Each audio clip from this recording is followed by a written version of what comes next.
Right, so this is how the remove function works. Right, you have to write the name of the element that you want to remove. For instance, we wanted to remove soup from the list. So we just write dot remove, then the name of whatever it is that we want to remove. And then if you print it, you'll see that soup no longer exists in the list. And then if you want to pop, the difference between pop is that pop removes the element that you really want to remove. And on top of that, it returns the name of the element that you would have removed, which means it prints the element. And also, when you are using pop, you have to use the index. You don't use the actual name of the element. Let me give you an example. Right. I want to make a deliberate error, so that you guys will understand. Let's say here you want to remove Liverpool, for instance, right? Then you write Liverpool. Right.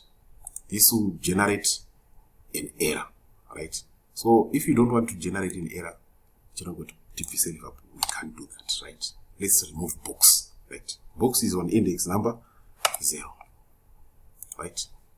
This is how it works. Then you remove box. That's how. So if you are asked to distinguish between the remove function and the pop function, this is the difference, right? Pop, it retains the value that would have been removed, whereas remove just removes it doesn't return anything, right? So there's something that we talked about. We said lists are mutable, which means you can update a list. You can replace something with something on a list. Right now, let's look at the current status of our list. We only have this. Let's try and add something. Let's try and append something. Let's append, right. We have money. We have Sana. We have we else. We have DVD, right? The list looks like this now. At least we have different players now. So let's say we want to change. We want to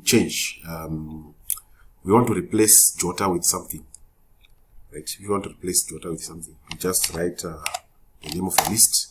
Then you put your square brackets. Then you write the index of the element that you want to replace, right? Tuda kusabra Jota kati pinza. Jota is number 1. Sabra Jota. Pinza Mueller, right? Let's look at the contents of the list now. You see, we have removed Jota and we've substituted Jota with Mueller. So this is an example that demonstrates that lists are mutable. You cannot do this with tuples, which I'll look at tuples in a separate video. You see that it's quite difficult for you to do that using tuples. So this is just a summary of what we've done. As I've said before, this is an example of a nested list. You can embed a list within a list. So these are known as nested lists, because in this list we also have this list, right? And then the operators that we've been using for strings, all these you can use them for. You can use them for lists. One last thing. If you want to delete, this is another way of deleting, right? You can use the keyword del. Then my lists. Then you write the index of the value that you want to. Let's say you want to remove Virgil van Dijk, VVD. Remember, -1 will go to the last element. So if I print this, VVD has been removed, right? So I think we're done with lists. This is another summary. You can also reverse or sort. I think we need to look at this. Let's create another list. numbers list. We call it numbers list, right? Let's just put some numbers up as 5, 1, 7, 4, 9, 1, 2, 4, 5, right? So these are the elements that we have. So let's try to sort. Try to sort this list. We can let's start by reversing. Reverse. We can reverse. Reverse.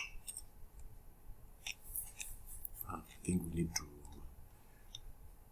create some. Let's create an empty list here.